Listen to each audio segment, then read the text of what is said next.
Senhoras e senhores, estamos no ar! Presta atenção na letra da música. Se nós é bom é porque nós temos talento. Fique quieto no seu canto aí que Deus é que controla o tempo, parceiro. Estamos lá com o hashtag Na Hora D aqui pela TV Difusora. Muito obrigado pela sua audiência, pelo seu carinho e o recado tá dado na letra da música. Falar de mim é bem facinho. Não custa nada, a língua é sua. A língua é tua, pode falar. Difícil é ser igual a mim. Quero ver ser igual a eu. É a verdade no Eita, moleque! Ah, cuidado que é seu. Eu sou mais eu. Esqueça a minha e vá se lembrar da sua. É, mas tem muita gente cuidando mais da vida alheia do que da sua, né não? Aqui é a equipe mais brilhosa da TV do Maranhão, né? Voador, o pai do Enzo. O Hélito que não é pai de ninguém porque... Já fez isso, Hélito? Já experimentou, não? Não? É virgem o menino! Ivone! Sacramento! Fernandinha que manda no corpo de todo mundo aqui, é a nossa diretora. Hein? Quem mais? Pipoca! Misael! Ivone eu já falei, né? Hein? Renatinho! E toda a equipe brilhosa! Louro Pop. Como é que ela manda no corpo? É porque ela que manda na gente. Ela que diz, olha, a câmera para estar, o corpo... É a equipe, o corpo técnico. Ela que manda no nosso corpo técnico. É isso, entendeu, Louro Pop? Hoje é terça-feira. Quero que você participe conosco aqui, mandando o seu WhatsApp para o nosso programa. 99196-8622. 99196-8622. Quem quiser me seguir nas redes sociais, tchanã, @Geisa_ no Instagram e também no Twitter, tá? Geisael _, como diz o filósofo Zé Cirilo. No Facebook, tanto a página quanto o perfil, Geisael Pacheco. O perfil tá lotado, 5 mil amigos, não tem mais lugar para ninguém. Eu vou ver se eu faço um perfil 2 aí. Na página dá para chegar lá e curtir, mandar sua mensagenzinha que a gente lê ao vivo aqui no ar, tá legal? Hoje eu tenho uma entrevista bacana aqui no programa, hein? Não perca daqui a pouquinho. Ontem eu comentei sobre o vídeo que viralizou nas redes sociais, onde o deputado federal Eduardo Bolsonaro, São Paulo, filho do presidenciável Jair Bolsonaro do PSL, ele disse que para fechar o Supremo Tribunal Federal, bastaria um cabo e um soldado. Então, para quem não teve a oportunidade de ver ainda nas redes sociais, o que eu acho muito difícil, mas quem não viu aqui no programa também ontem, a gente vai repetir. Se o STF quiser arguir qualquer coisa, sei lá, recebeu uma doação ilegal de R$100 do José da Silva, impugna a ação dele, a candidatura dele. Eu não acho isso improvável não, mas aí vai ter que pagar para ver. Será que eles vão ter essa força mesmo? O pessoal até brinca lá, cara. Se quiser fechar o STF, sabe o que você faz? Você não manda nem um jipe, cara. Manda um soldado e um cabo. Não é querer desmerecer o soldado e o cabo, não. O que é o STF, cara? Tipo, tira o poder da caneta de um ministro do STF. O que ele é na rua? Você acha que a população... Se você prender um ministro do STF, você acha que vai ter uma manifestação popular a favor dos ministros do STF? Milhões na rua? Não vai, mas... Solta o Gilmar. Mas você vai se Solta fuder. o Gilmar. Com todo o respeito que eu tenho ao excelentíssimo ministro Gilmar Mendes, deve gozar de imensa credibilidade junto aos senhores. Mas, entendeu? Isso aí vai ser o momento em que você vai ter que medir. É igual soltar o Moro, soltar o Lula. O Moro peitou um desembargador que está acima dele, cara. Por quê? Porque o Moro está com moral. Você vai ter que ter um para conseguir reverter uma decisão dele. Ele só joga lá, cara. Quero ver quem é que vai dar o contrário. Pois bem, na tarde de ontem, o presidente do Supremo Tribunal Federal, o ministro Dias Toffoli, divulgou nota falando que não há democracia sem um poder judiciário independente. Está aí a nota do presidente do STF. Eu posso ler na íntegra, Fernandinha, por favor? O Supremo Tribunal Federal é uma instituição centenária e essencial ao Estado democrático de direito. Não há democracia sem um poder judiciário independente e autônomo. O país conta com instituições sólidas e todas as autoridades devem respeitar a Constituição. Atacar o Poder Judiciário é atacar a democracia. Dias Toffoli, presidente do Supremo Tribunal Federal. Esse é um print do Twitter do STF. O posicionamento oficial aconteceu após a repercussão do vídeo que você acabou de ver aqui com a gente, do deputado federal Eduardo Bolsonaro. Outros ministros também se manifestaram. Aliás, eu achei muito, muito mamão com açúcar. Achei muito mamão com açúcar as falas de alguns ministros. Quem pegou mais pesado e mais uma vez saiu em defesa de forma mais contundente da democracia, do STF, das instituições, foi o Celso de Mello. Aí pegou pesado o Celso de Mello, e tem que ser assim mesmo.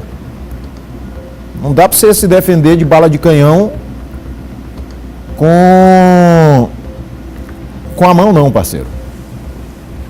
Acaba tem que jogar pesado, tem que falar a real também. Nós temos a repercussão, Fernandinha? Temos? Ah, tá. Eu vou chamar aqui o professor e doutor em História Social, Marcos Bacega, para conversar. Vem para cá, Marcos, para conversar sobre o clima de pré-segundo turno aí.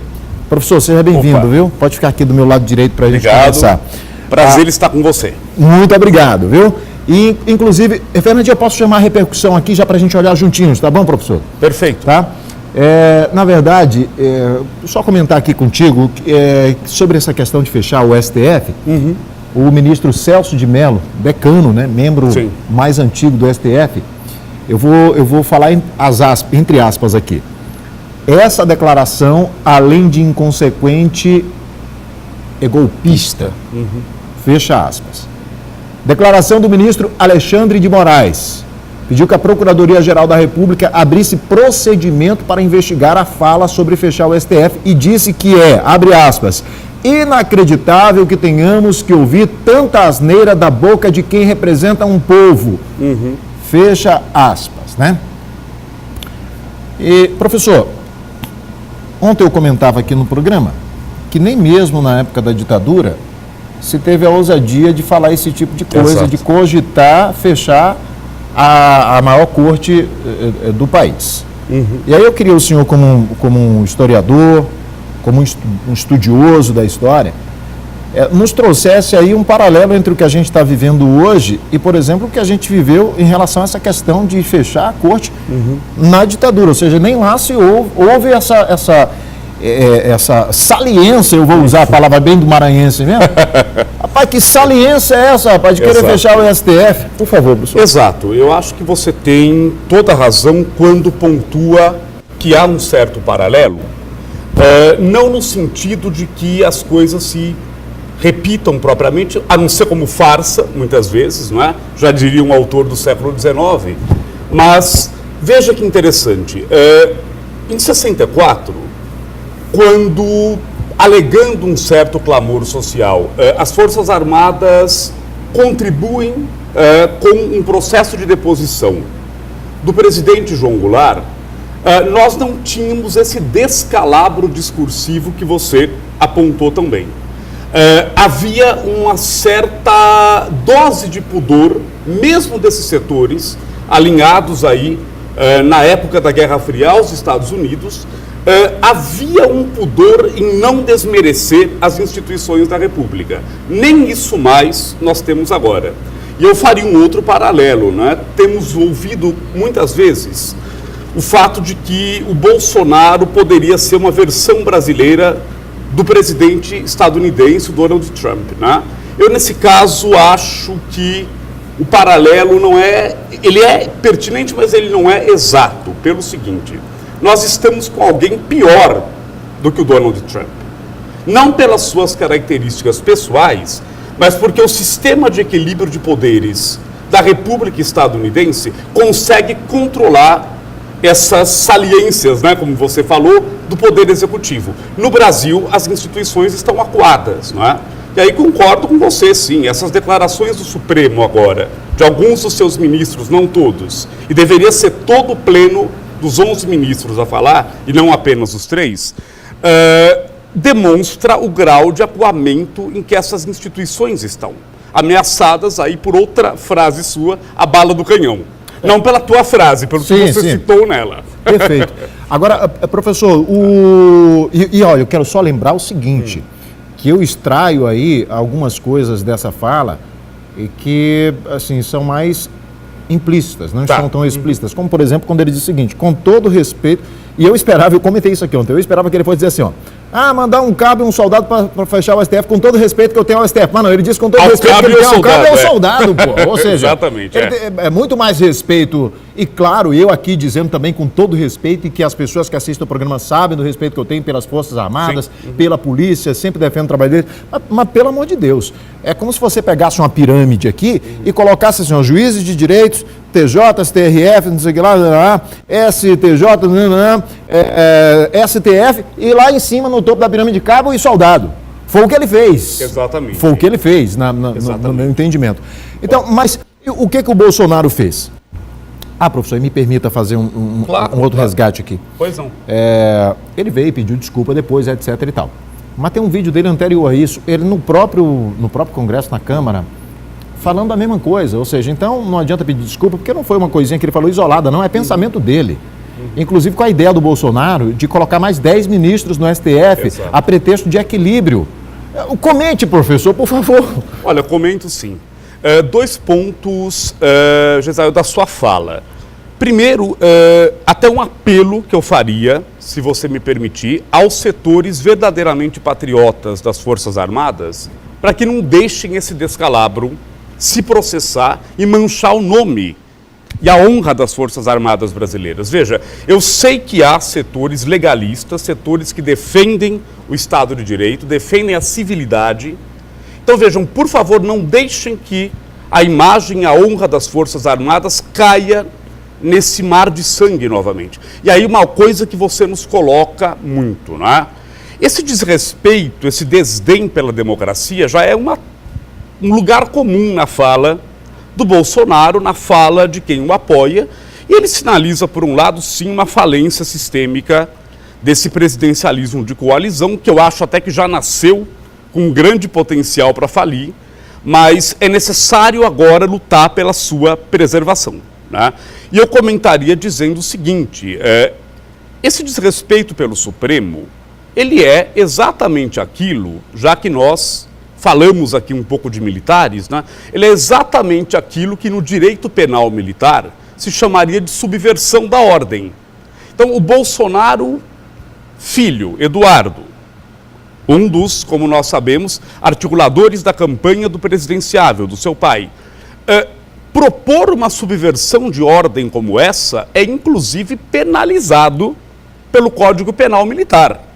Então, se é para considerar, né, um espectro de subversão, então o primeiro que está subvertendo a legalidade constitucional é ele e levando o nome das Forças Armadas com ele. A gente não pode permitir que o Exército Brasileiro se manche com essa mácula. O outro lado, Bolsonaro, abre aspas, disse, abre aspas, eu já adverti o garoto, é meu filho, a responsabilidade é dele, ele já se desculpou. Isso aconteceu há 4 meses. Ele aceitou responder uma pergunta sem pé nem cabeça e resolveu levar para o lado desse absurdo. Fecho aspas.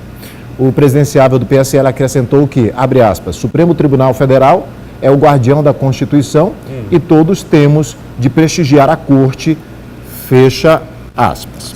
O Eduardo Bolsonaro, em postagem na rede social, domingo, Certo. ele se retratou, como eu já disse. Abre aspas.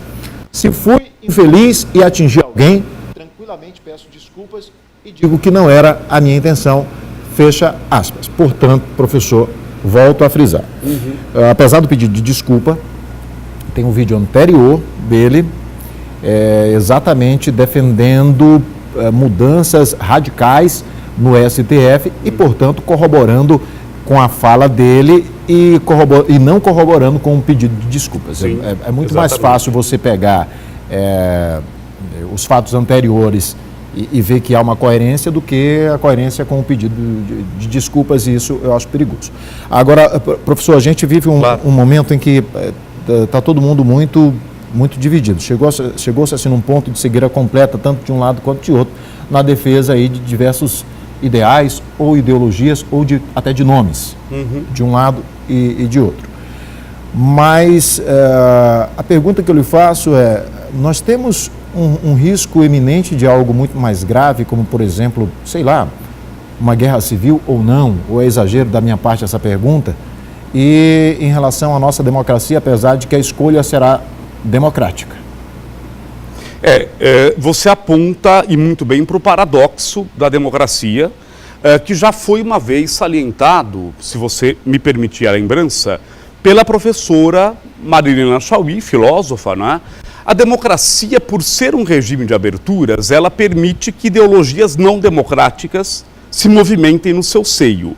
Mas o Estado de Direito precisa ter uma normativa que proteja a democracia, não do pensar contra ela, mas do agir contra ela.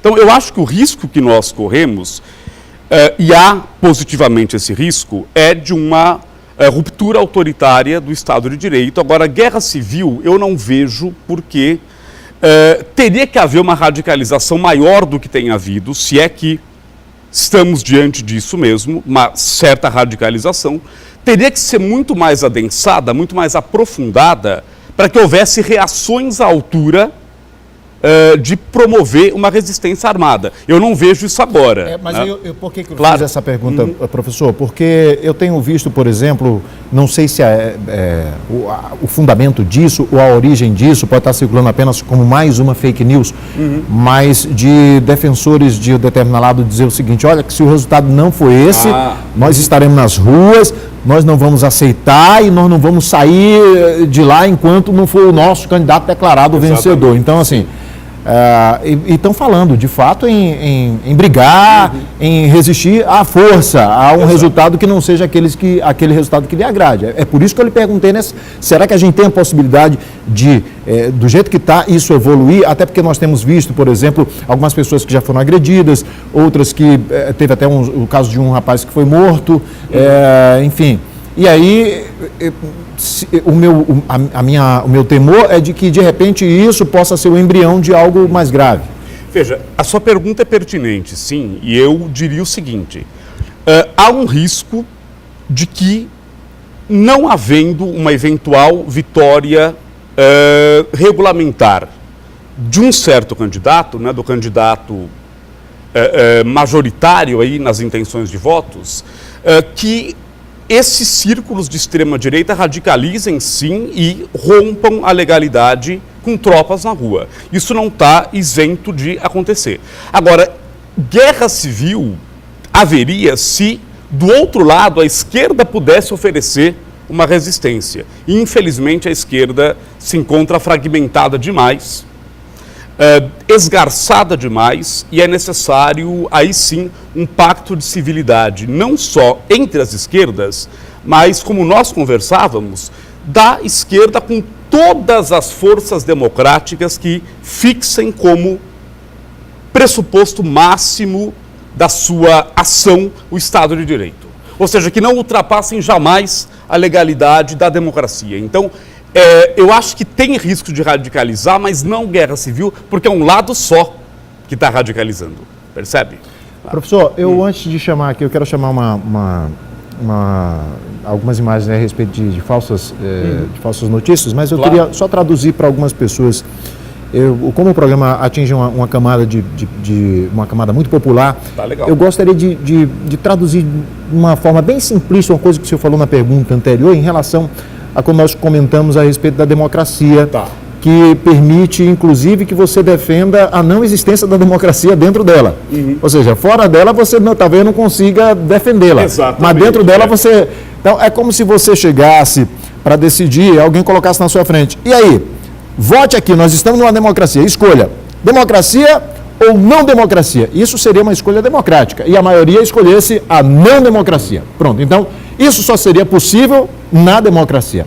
Fora dela, você não teria a possibilidade de escolher voltar para ela, a não ser através de muita luta, a não ser através do que foi, por exemplo, voltar em 1908, nos anos 80, a briga pelas diretas já, para poder sair daquele regime. E, aliás, é algo muito recente. É tão bebezinho, são 30 anos de lá para cá somente, são 30 anos de lá para cá. Então, mergulhar nisso de novo, eu acho que é ruim, é um perigo. É péssimo. Veja, se me permite, a democracia permite, como nós dissemos, até que o pensamento antidemocrático circule nela. O que a democracia não pode permitir jamais é que essa forma de pensar antidemocrática atinja o poder. Porque aí, veja, mesmo que uma eleição que opte pela não democracia, ela cumpra os requisitos da legalidade democrática, o seu resultado implode o Estado de Direito. E aí é que está o limite disso. Na democracia, você pode sim conviver com quem defenda um outro modo de organizar as relações sociais. Agora, nós não podemos permitir na democracia, e para preservá-la, que esse outro modo atinja o poder, ou que ele descumpra as normas que o direito público estabelece para que todos nós, pensemos o que pensemos, possamos respeitar e tenhamos esse limite do ordenamento jurídico, do direito, da lei, como uma esfera de proteção. E continuamos a ter o direito de pensar e pensar diferente. Exatamente. É falsa a imagem que circula nas redes sociais, sugerindo aos eleitores que, caso não tenham problema nas urnas eletrônicas no segundo turno, solicitem aos mesários o voto em papel. Não é verdade, né? Você soube disso. O Tribunal Superior Eleitoral reforçou que quando uma urna eletrônica não funciona, ela é substituída por outra de contingência. Então, essa história vai ser melhor explicada agora no vídeo disponibilizado pelo TSE. Vamos lá. Perfeito.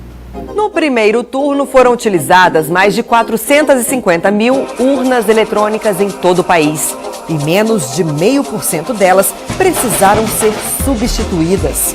Isso significa que o equipamento é confiável e seguro. E em caso de problema, as informações armazenadas ali, como os votos, são transferidas para outro equipamento. Portanto, fique atento às mensagens que circulam na internet sugerindo o uso de voto em papel, caso haja algum problema na urna. Isso não é possível. Nessas situações, o eleitor deve avisar ao mesário que irá submeter o caso ao juiz eleitoral, Ministério Público Eleitoral ou o designado do momento. Mensagens desse tipo tentam desviar a sua atenção da lisura e da seriedade do processo eleitoral. É importante, inclusive, a gente tem cumprido esse papel aqui, professor, de forma bem como um papel social nosso do jornalismo, né? De trazer essas informações, até porque, como o próprio vídeo apareceu aí, mesmo que as urnas deem problema e tal, não seja possível votar nelas, mas não vai ser substituído ali logo na hora. Isso tem que ser informado para a justiça. O juiz eleitoral é que vai dizer o que tem que ser feito. Exato. Sobre esses assuntos, o Tribunal Regional Eleitoral do Maranhão faz uma coletiva amanhã, às 16h, na sede do órgão. Além de falar sobre a segurança do voto eletrônico, vai ser apresentado também o resultado de auditorias realizadas após o primeiro turno, que confirmaram a integridade e autenticidade dos sistemas instalados nos equipamentos. Só para a gente encerrar, professor, a respeito desse tema de fake news e de colocar, que aliás é algo que vem sido tentado também já há algum tempo, colocar em dúvida as instituições, o voto eletrônico, o TSE, a lisura do processo, dizer que não aceita se não for assim, se não for assado, agora colocar em xeque também a mais alta corte deste país. E eu tenho a impressão, aliás, não é impressão não, eu vejo isso mesmo. Eu vejo que as pessoas, a minha interpretação é de que as pessoas elas preferem acreditar numa ilusão, numa coisa falsa, mas que lhe dê certo conforto, do que acreditar na verdade. E isso é ruim hoje, porque, por exemplo, até mesmo o jornalismo, você pega e estão taxando tudo enquanto é órgão de imprensa aí de comunista, porque dá a notícia que você não aceita, que você não quer, então só porque você não aceita, só porque não lhe é favorável aquela notícia, e as pessoas estão preferindo acreditar numa ilusão. A ilusão do memezinho da internet, não sei o que lá, vale mais do que a notícia do New York Times, do que, e estou citando a imprensa internacional, que tem se metido nisso, até para não falar na imprensa local, porque órgãos conhecidos de direita há muito tempo noticiando alguma coisa hoje estão taxados de comunista. Exatamente. As pessoas estão preferindo acreditar na coisa falsa do que na verdade. Então, exatamente. Aliás, veja, que interessante, né? Um governo como o do Getúlio Vargas hoje, acho que seria taxado de comunista por muita gente que está aí se manifestando na cena político-eleitoral. Agora, tem sido, né, bastante comum nós ouvirmos nos programas de TV aquela frase do Evangelho de São João, capítulo 8, não é? Versículo 32, conhecereis a verdade vos libertará. Então, veja, eu concordo, é necessário conhecer a verdade, sim. E a realidade, gente, ela tem um grave defeito, ela é real. Dela não se escapa porque ela tem a sua nervura, o seu concreto, a sua, como é que eu diria para você, a sua objetividade. E por mais que nós queiramos sonhar com messianismos, a realidade que vai nos acordar no dia após a tomada de posse em janeiro vai ser a realidade do horror, a realidade do estado de exceção, a realidade da intolerância. E veja, e você não precisa hoje em dia ter uma organização do país, política, que tire todas as liberdades de uma vez. Você vai colocando pouco a pouco o joio dentro do trigo, né? Você vai colocando pouco a pouco instituições, medidas, leis, normas que rompem os direitos e discretamente eles vão corroendo aquele campo dos direitos que nós brasileiros demoramos, como você bem falou, né? Demoramos muito a tentar conquistar e ainda não estão completos. E sangue, lágrimas e suor de muita gente, mais sangue do que as outras coisas, foram derramados para que o Brasil pudesse respirar a democracia de novo. Então vejam, gente, é um apelo muito sério, muito sério. E, se você me permite, respondendo ainda a tua questão, né, sobre essa dificuldade em encarar a verdade, encarar que o mundo é feito, né, desses conflitos, e acreditar em formas de messias aí, encantados, né? Então, é ou o messias que usa toga ou o messias que usa farda. Um dos dois messias é sempre cotado aí e tem messianismos nos dois.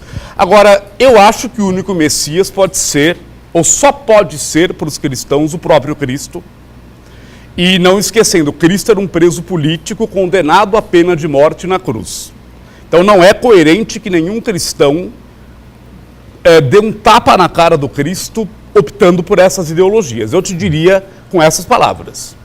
Professor, a presidente do Tribunal Superior Eleitoral, ministra Rosa Weber, e os presidentes dos tribunais regionais eleitorais divulgaram ontem a Carta à Nação Brasileira, né? Um documento em que reafirma a total integridade e confiabilidade nas urnas eletrônicas e do modelo brasileiro de votação e apuração das eleições. O documento vai passando na tela. O documento desmente a possibilidade de a urna eletrônica completar automaticamente o voto do eleitor, né? Então, está aí o documento passando na tela. E quero, para a gente encerrar aqui, chamar uma matéria que vem lá de Caxias. A Justiça Eleitoral da cidade promove audiências públicas de lacre de urnas eletrônicas que serão utilizadas no segundo turno das eleições para a escolha do novo presidente da República. A reportagem é de Raquel Souza. De acordo com o cronograma repassado pelo Tribunal Regional Eleitoral do Maranhão, na última sexta-feira, dia 19 de outubro, a cerimônia de carga e lacre envolveu as urnas da Sexta Zona, referente ao município de Aldeias Altas. Já nesta segunda-feira, dia 22 de outubro, foi a vez das urnas da Quarta Zona Eleitoral, referentes ao município de Caxias. O público em geral são convocados por edital para acompanhar todo o procedimento, que é o procedimento da inserção dos dados relacionados ao segundo turno. O processo de inserção dos dados pelos técnicos de urna no Maranhão é mais rápido, já que o voto agora é apenas para presidente da República. Nesse segundo turno, a gente vai colocar uma mídia de resultados informando que aquela urna vai passar a funcionar como segundo turno. Ela encerrou o processo de primeiro turno, então vai passar a funcionar como segundo turno em um processo de transição, onde ela vai buscar as informações apenas para o segundo turno como presidente, eleição apenas presidencial, com apenas 2 candidatos que foram os que passaram para o segundo turno. Nesta terça-feira, dia 23 de outubro, será a vez da cerimônia de carga e lacre das urnas da Sexta Zona Eleitoral, que corresponde ao município de São João do Soter. O segundo turno das eleições de 2018 ocorre no dia 28 de outubro em todo o Brasil. Vamos lá.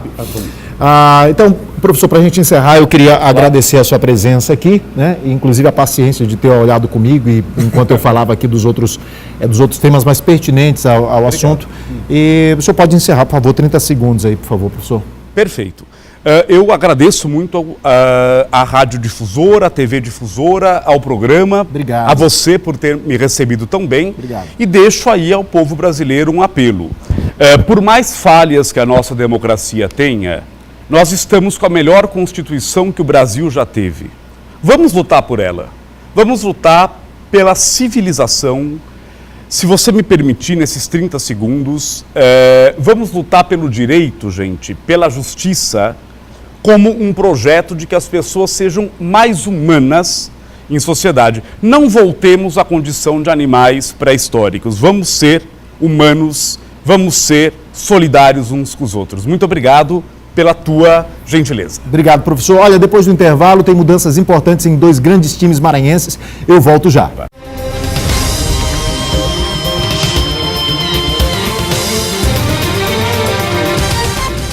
E para você que gosta de economizar, é claro, todo mundo gosta de economizar, né? A minha amiga Magalu tá aqui, ó. Para todo mundo que gosta de variedade, que gosta de escolher o produto certo, preço baixo para aproveitar, o lugar certo é o Magazine Luiza. Então, pode procurar, tem uma loja pertinho de você, ou no interior, ou aqui na capital. São 15 lojas no total e com os melhores preços do Brasil. No Magazine Luiza tem de tudo, TVs, geladeiras, fogões, smartphones, notebooks, tablets e muito mais. Vai renovar a casa inteira e não vai gastar muito não, hein? Ó, só produtos de grandes marcas, descontos incríveis e sem falar nas promoções que só o Magazine Luiza tem pra você. Não gaste tempo procurando não, hein? Vai logo direto aí no Magazine Luiza, você não vai se arrepender. O Magazine Luiza tem tudo pra você e pra sua casa. Vem pro Magazine Luiza, vem conferir, vem ser feliz. Tô ligado aí que tu botou a tria antes, hein? Tô ligado aí, moleque. Olha, mudanças importantes em 2 grandes times maranhenses e também a situação do Sampaio Corrêa após a derrota para o Londrina pela Série B. Volta pro sufoco. Os detalhes com Laércio Júnior.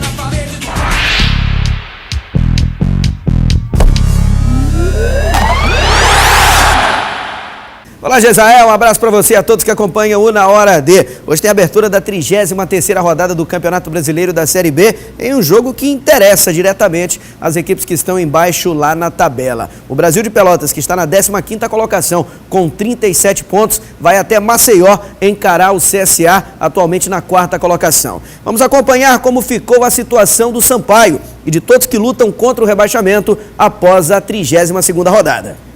Uma rodada que poderia ter sido excelente para o Sampaio. Mesmo com a vitória do CRB na sexta-feira sobre o Goiás, o gol de Fernando Sobral tirava o Sampaio outra vez da zona da degola. E o que era melhor, o Juventude já havia perdido para o Vila Nova em Goiás por 1-0. Em Fortaleza, o Paysandu perdeu para o líder também por 1-0.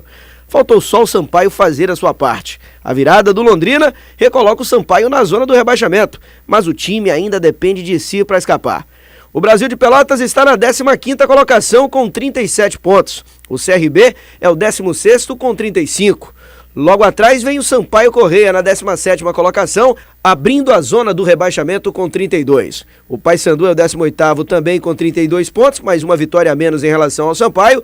O Juventude é o 19º com 32 pontos e 2 vitórias a menos em relação à Bolívia Querida. O Boa Esporte vive situação complicada. O time agoniza com 29 pontos na última colocação. Na próxima rodada, o Sampaio enfrenta o Juventude em Caxias do Sul. Duelo direto. A bola rola às 8h30 da noite no estádio Alfredo Jaconi, em Caxias do Sul. E aqui no futebol maranhense, a dança das cadeiras continua. Primeiro, Massinho saiu do Imperatriz e foi para o Sampaio. E agora, Rui Scarpino, que havia acertado com o Moto, é o novo treinador da equipe de Imperatriz. 2019 ainda nem começou, mas o Imperatriz já sabe o que lhe espera. O time vai disputar 3 competições. Além do Campeonato Maranhense, que já começa em janeiro, tem a Copa do Brasil em fevereiro e o Campeonato Brasileiro Série C no finalzinho de abril. Com novos desafios, o time encara também a contratação de um novo técnico. Dessa vez, parceria formada com Rui Scarpino, que já dirigiu outras equipes do Nordeste, como o Motoclube, Campinense e América. O presidente do Cavalo de Aço, Adalto Carvalho, dá detalhes da contratação do novo técnico, que com ele chegam também o auxiliar técnico Marcelo Copertino e o treinador de goleiros, Tião Scarpino. O Scarpino é um profissional de mão cheia que conhece muito o futebol maranhense e é um treinador realmente que tem muito know-how. Vale inclusive frisar que o nosso treinador anterior, que era o Marcinho Guerreiro, era auxiliar técnico do Rui Scarpino. E os jogadores, a maioria já estão com os contratos renovados, como os goleiros Jean e Gustavo, os zagueiros André Penalva e Anderson e os atacantes Kaká e Júnior Chicão.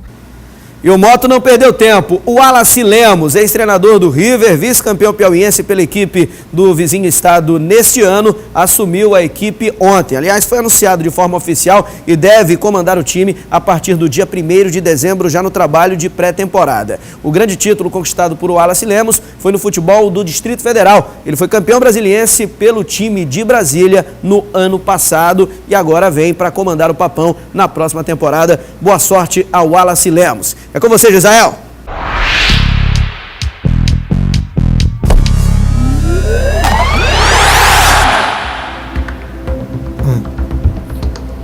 Um tiroteio na Praça Aldeir de Cabral, em Santa Inês, resultou na morte dos estudantes Joniel Ribeiro Rodrigues, de 7 anos de idade, e Victor Gabriel Rodrigues Barros Coelho, de 8 anos. 2 crianças. As vítimas estavam brincando na praça com outros meninos, outras crianças, quando o homem identificado como Leandro chegou ao local em um veículo Saveiro de cor vermelha. Estava armado com pistola e começou a atirar contra alguns rivais que também estavam no lugar. Na troca de tiros, as 2 crianças foram atingidas e uma delas morreu ainda no local. A outra vítima ainda chegou a ser levada para o Hospital Tomás Martins, mas não resistiu. Um adolescente também foi atingido na mão. Ele seria um dos alvos dos suspeitos. Olha a foto aí de um dos envolvidos, né? O Leandro foi preso na madrugada de hoje e foi encaminhado para a delegacia da cidade de Santa Inês. Eu volto já, viu? Depois do intervalo.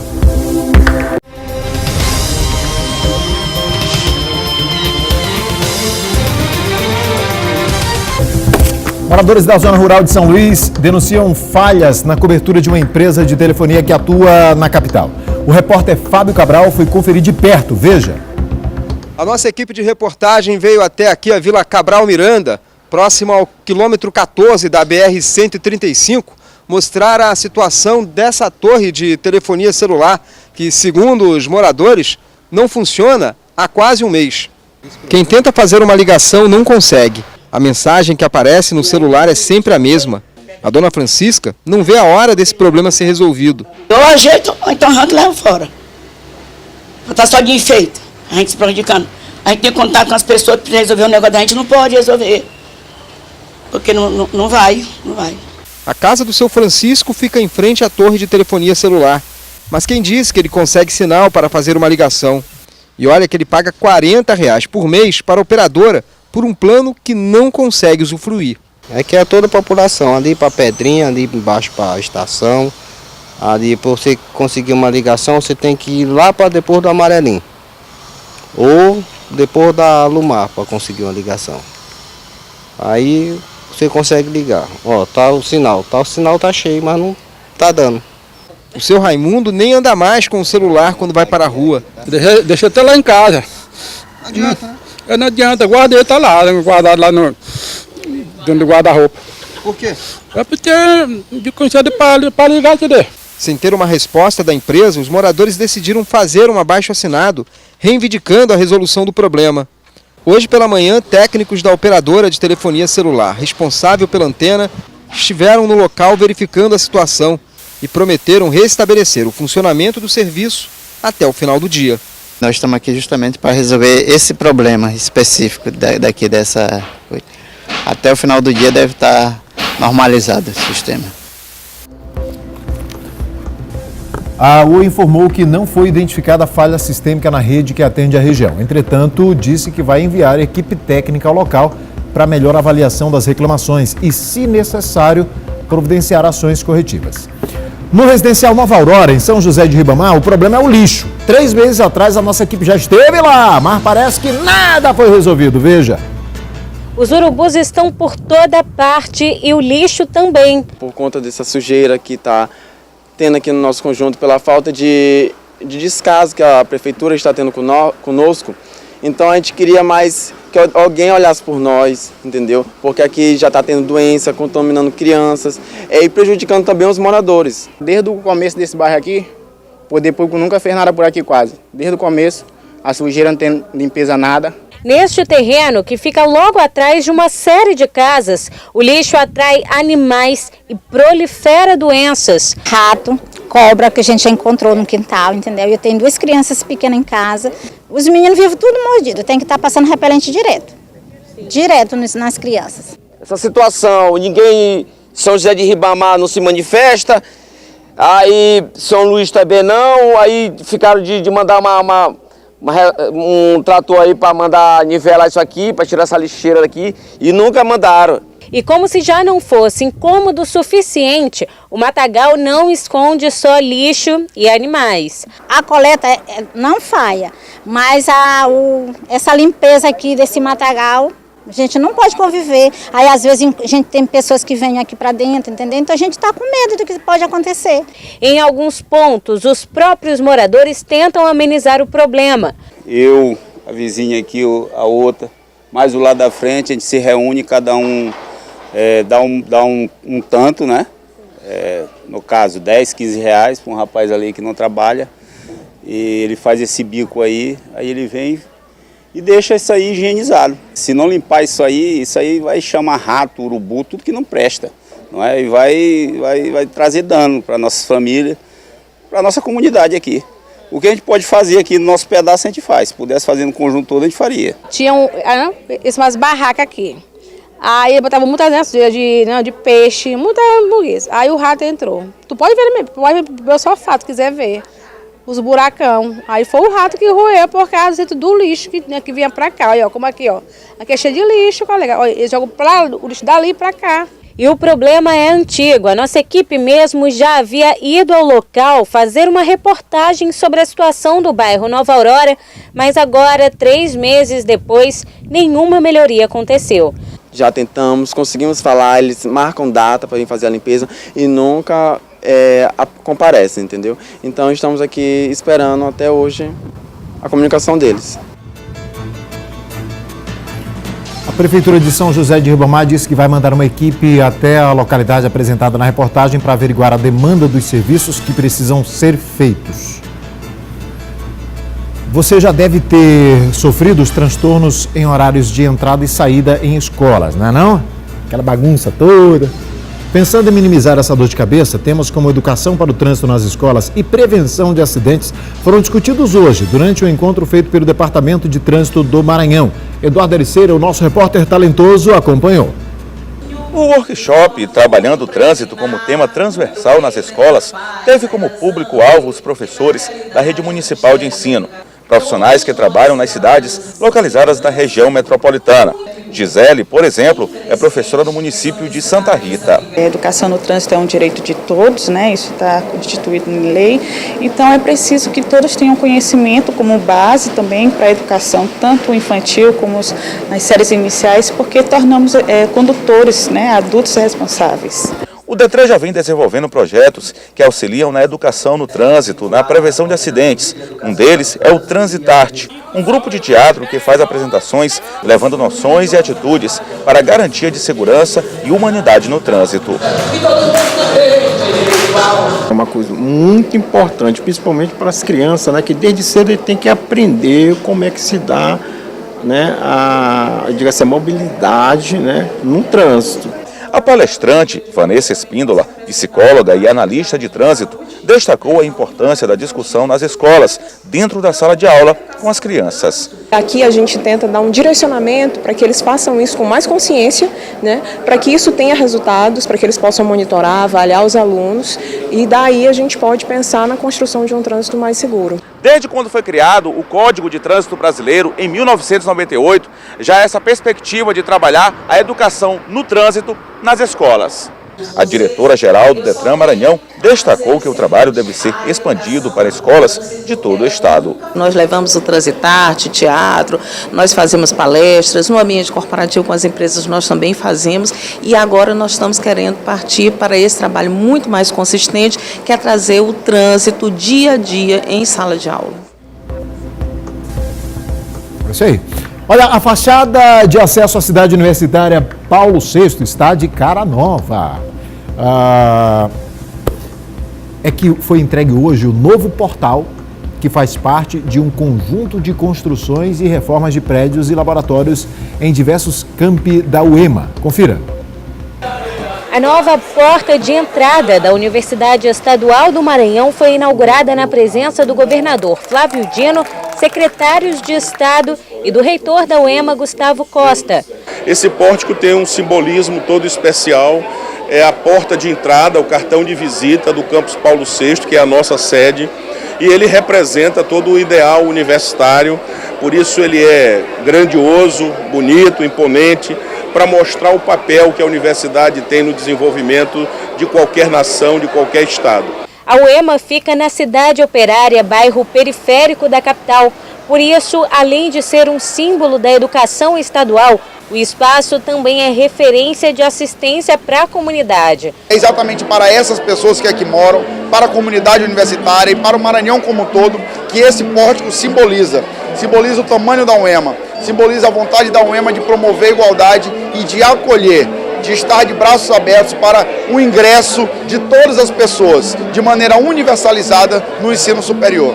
Além do pórtico de acesso à cidade universitária Paulo VI e da construção dos prédios dos cursos de Engenharia da Computação, Matemática e Física, foi anunciado mais um avanço para a estrutura da UEMA. Estou autorizando a construção do novo centro de convenções da UEMA, que é também uma sinalização da valorização do ensino superior, do pensamento, da reflexão, que são valores que o Brasil tanto precisa no momento atual.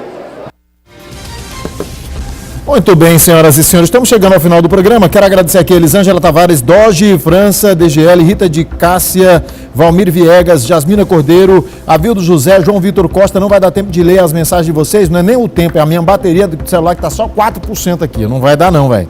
Vai cair já já se eu começar a ler, quer ver? Amigo, você está muito charmoso com essa roupa. Manda um beijo para minha mãe, Marinha, e minha tia Lourdes. A roupa que deixa o apresentador apresentável é da Aramis. Aqui, ó. Mandar um beijo pra Dora. Dora, lá da Aramis. Beijo, meu amor. Olha aí, todo mundo lá da Aramis. Valeu, obrigado. E bota logo aí a marca também da Barbearia Império do meu amigo Jefferson Imperador. Valeu. Deixa eu ver se dá tempo de ler mais alguma coisa aqui.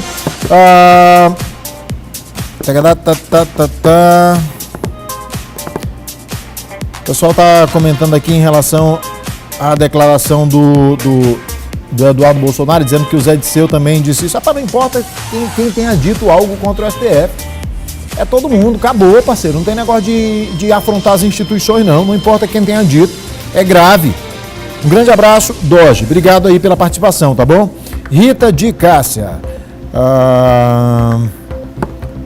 Boa tarde, a você eu aplaudo de pé, tiro o chapéu pelo seu caráter, continue assim com a humildade que tem, meu querido. Venha até Chapadinha, faça uma visita, comer aquele peixe fresco assado, com aquele molho, uma pimentinha e, claro, farinha. Isso aqui, sabe o que é isso? É armadilha. É armadilha. A pessoa diz, ó, peixe assado, com pimenta e com farinha, é armadilha. É armadilha. É tipo botar a galinha pra raposa, entendeu? O queijo pro ratinho. Isso é armadilha. Não faça isso, Rita de Cássia, que eu vou acabar indo mesmo. Ali eu tô devendo uma visita mesmo a Chapadinha, viu? Tive a ponto de te conhecer. Falamos de você tá... Muito orgulho, você é um dos orgulhos do Maranhão. Obrigado, Geisael. Obrigado, Rita. Eu agradeço aí. E vou aproveitar as tuas palavras aqui para, mais uma vez, deixar o que eu sempre tenho dito nesse programa para que as pessoas não confundam. Gente, Nós somos livres ainda para pensar diferente e manifestar esse pensamento diferente. Eu respeito todas as pessoas. Se concordar com o que eu digo, obrigado. Se não concordar também, nós não precisamos nos desrespeitar e nem brigar. E mesmo que a gente discorde veementemente, de maneira às vezes até mais rígida, mais dura, mas é preciso permanecer o respeito, especialmente pelo direito das pessoas de pensarem diferente e pelo direito das pessoas se manifestarem, porque hoje parece que está todo mundo sendo patrulhado.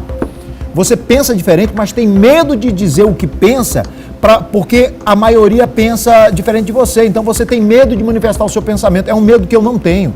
Eu não tenho medo de desagradar a maioria das pessoas. Se a maioria pensa diferente de mim, me desculpe, eu vou continuar manifestando o meu pensamento com respeito, mas eu quero ter ainda sempre esse direito de me expressar. Isso a gente não pode perder de vista nunca. Todo mundo tem que ter o direito de pensar diferente, e mais do que simplesmente pensar, tem que ter o direito de expressar o seu pensamento diferente dos outros. Não sou eu que não vou fazer isso não. Enquanto eu tiver a oportunidade de manifestar o meu livre pensamento, é o que eu vou fazer. Não interessa se agrada A ou se agrada B, e eu agradeço as pessoas que pensam diferente, mas que respeitam o fato de eu me manifestar dessa forma. E tenho respeito por todos vocês também, tá legal? Quero abraçar aqui a Elisângela Tavares, abraçar o Valmir Viegas, ele é sempre...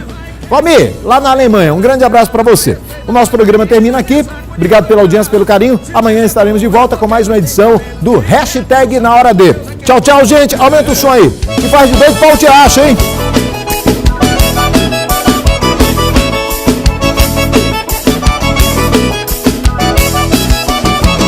Falar de mim é bem facinho, não custa nada, a língua é sua. Difícil é ser igual a mim.